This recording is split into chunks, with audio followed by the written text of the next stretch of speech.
did you ghost me? You said you loved me. Those lovely promises ain't for what? Baby, you took my heart. Good day, everyone. Today, we'll be discussing the relative strengths of acid and bases.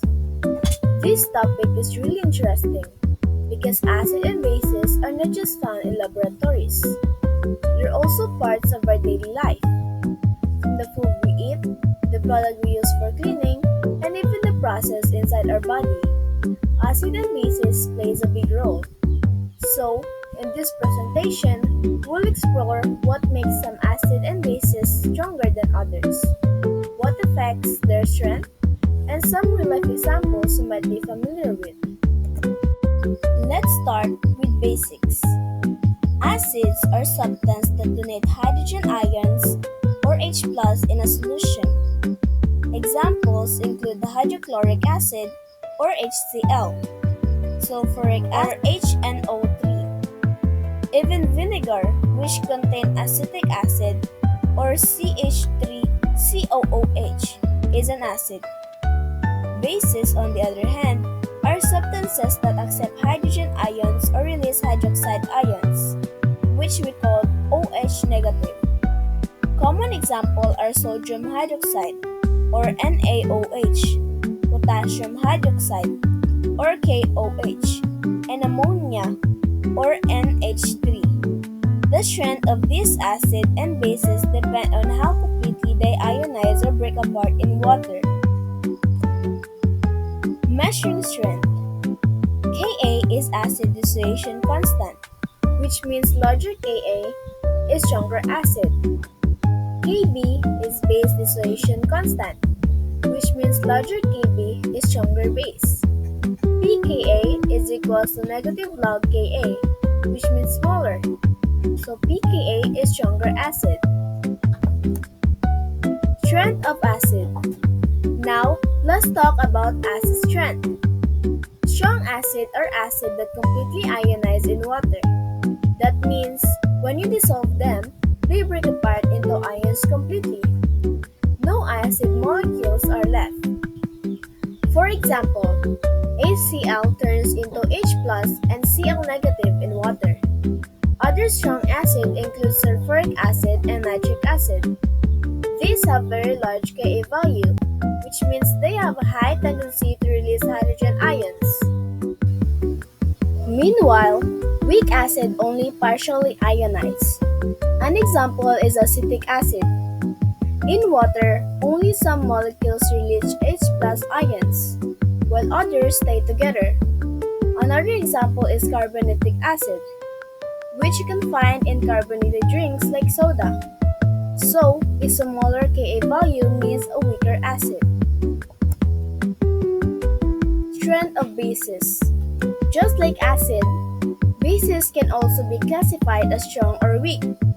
Strong bases are those that completely dissociate with water, meaning they release a large number of hydroxide ions. Example include sodium hydroxide, potassium hydroxide, and calcium hydroxide. These are common in industrial and cleaning products because they react strongly with grease and fats. Weak bases, on the other hand, only partially react with water. A good example is ammonia, or NH3. When dissolved in water, it forms ammonium and hydroxide. But not all ammonia molecules react. Another weak base is aluminum hydroxide, which is often used in medicines like antacids.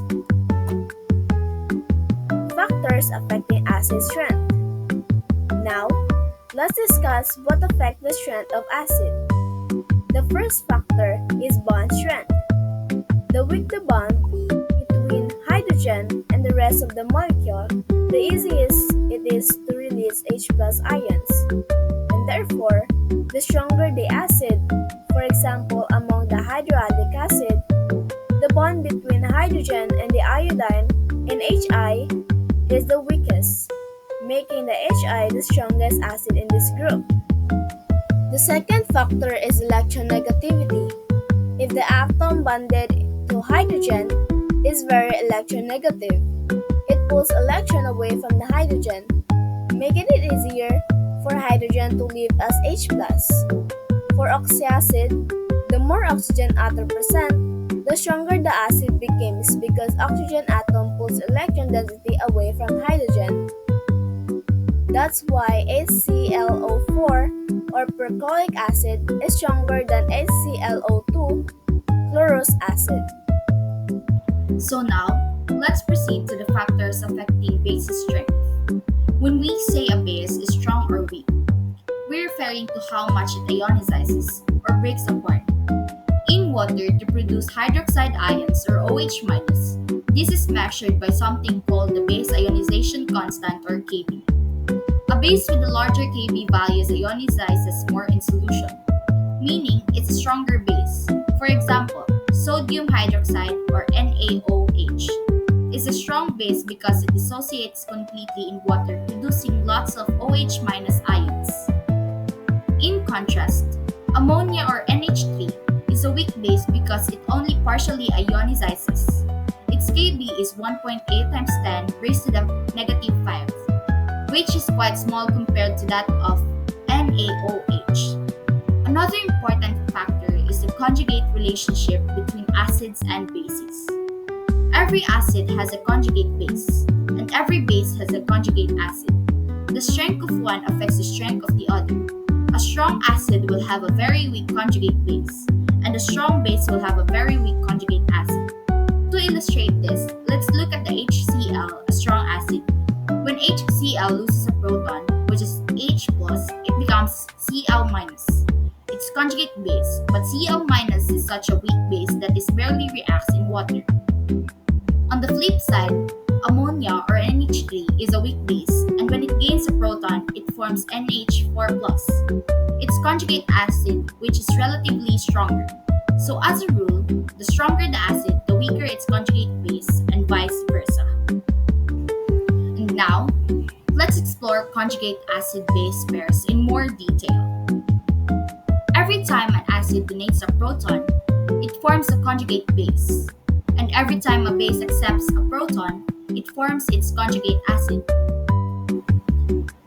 These pairs differ by just one proton, and they're always found on opposite sides of a chemical reaction. Some common examples are flashed on the screen. Let's take HCl and Cl- as an example. HCl is an acid because it donates a proton to water, forming Cl-. The Cl- is its conjugate base, and although it can theoretically accept a proton again, it's very weak and doesn't really do so. An important rule to remember here is the stronger the acid, the weaker its conjugate base, and the stronger the base, the weaker its conjugate acid. This balance explains the behavior of many acid-base reactions in chemistry and helps predict how far a reaction will go. Next, let's talk about how we measure the strength of acids and bases. Scientists use a constant called Ka and Kb. These stand for the acid dissociation constant and base dissociation constant, respectively. These values tell us how much an acid or base ionizes in water. High Ka means a strong acid. High Kb means a strong base. However, Ka and Kb values can be very large or very small, so to make them easier to compare, we often use logarithmic values, which is pKa and pKb. A lower logarithmic values or pKa means a stronger acid. A lower pKb means a stronger base. Here's an example from a data table. HCl has a very large Ka, which means it's a stronger acid. Acetic acid or CH3COOH has a Ka of 1.8 times 10 raised to negative 5, so it's a weak acid. NaOH or sodium hydroxide has a very large Kb, which makes it a strong base. Ammonia, NH3, has a Kb of 1.8 times 10 raised to negative 5, making it a weak base. So these values, Ka, Kb, pKa, and pKb, are to allow us to quantitatively compare the strength of acids and bases. So, Ka and Kb stands for acid dissociation for Ka, and for Kb is base dissociation constant. For pKa, which is the logarithmic values, means a stronger acid, and the pKb logarithmic value means a stronger base. Now that we know how acids and bases behave, let's look at some real-life examples where we can encounter them. First, hydrochloric acid or HCl is a strong acid that exists naturally in our stomachs. It helps break down the food we eat and plays a major role in digestion. On the other hand, acetic acid, the main ingredient in vinegar, is a weak acid. On the other hand, acetic acid, the main ingredient in vinegar, is a weak acid. It's commonly used in cooking salad, dressings, and pickling.